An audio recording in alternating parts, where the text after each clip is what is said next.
Alors, je suis professeur de français. J'ai donné des exercices à réaliser à la maison à mes élèves et j'aimerais bien qu'ils me renvoient les exercices. Alors, je dois paramétrer l'outil zone de transfert. Donc, si je clique sur zone de transfert, je peux, si vous voulez, créer des boîtes dans lesquelles les élèves vont pouvoir déposer leur exercice réalisé. Alors, pour pouvoir créer mes boîtes, première chose, je dois d'abord créer un dossier, le dossier cours de français. Donc, je vois que j'ai deux possibilités. Donc, je clique sur Nouveau dossier et je vais mettre l'intitulé de mon cours, donc français. Je peux mettre une petite description, donc travaux à remettre pour le cours de français. Aucun dossier cible, vous allez voir à quoi ça sert plus tard. Et j'enregistre. Alors vous voyez qu'un dossier français vient d'être créé. Je vais créer maintenant mon dossier de transfert, c'est-à-dire l'endroit où l'élève déposera son travail ou ses travaux lorsqu'il les aura réalisés chez lui. Alors pour ce faire, je vais cliquer sur le dossier français et puis cliquer sur la petite icône ici avec la boîte verte. Une fenêtre de dialogue apparaît, je donne le nom de l'exercice que j'attends de recevoir, par exemple travail 1. Je peux faire un petit descriptif et ici au-dessus j'ai des onglets où je peux paramétrer par exemple une durée limitée ou illimitée d'ouverture de cette boîte. C'est-à-dire que si c'est illimité, l'élève pourra remettre à n'importe quel moment son travail dans la boîte que je vais créer. Si je clique sur limiter, à ce moment-là, eh bien, je dois préciser à partir de quand la remise est possible et jusqu'à quand le dépôt du travail est possible. Donc je vais laisser illimité.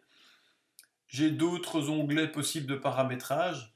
Par exemple, je peux faire en sorte que les élèves puissent voir le travail des autres. Bon, finalement, à vous de voir si ça vous intéresse ou pas. Il y a la possibilité aussi de recevoir les travaux par du plus ancien au plus récent, du plus récent au plus ancien, etc. Et groupement, c'est pas très intéressant maintenant. Donc, je vais laisser ça tel quel et je clique sur Ajouter. Voilà, donc maintenant si je vais sur le dossier français, je vois qu'il y a un petit plus qui est apparu.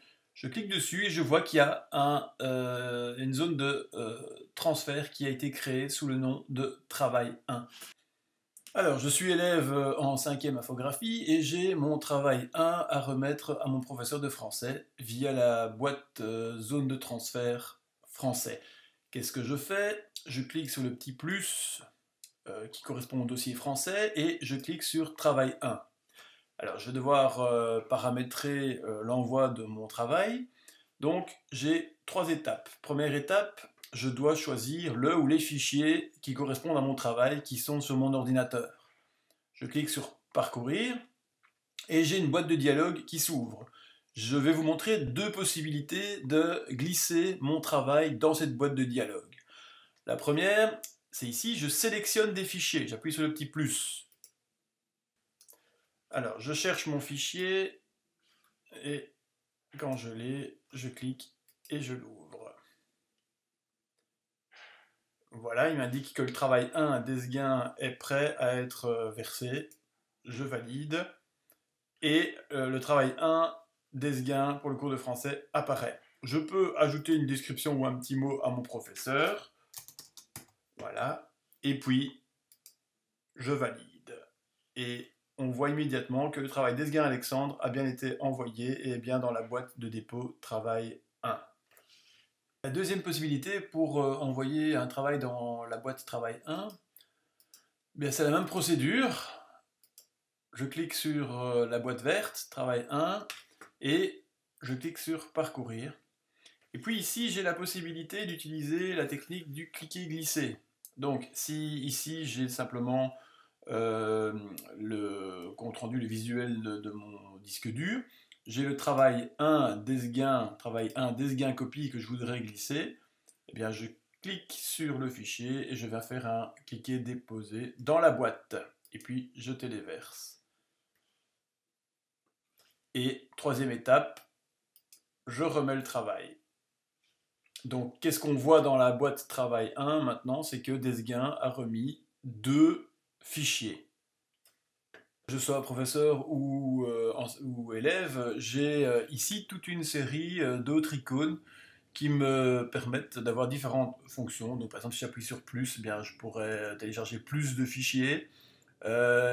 Si j'appuie sur le petit bic, là, ben, je peux modifier ma boîte de zone de transfert, lui donner un autre nom, lui donner d'autres caractéristiques. Donc à tout moment, je peux modifier les caractéristiques.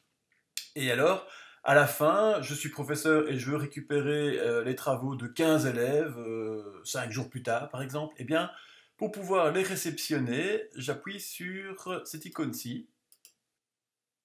Voilà. Et un petit message m'indique que l'archivage est fait. Et donc, si j'appuie sur télécharger, eh bien, le dossier avec tous les travaux des élèves va apparaître sur mon ordinateur.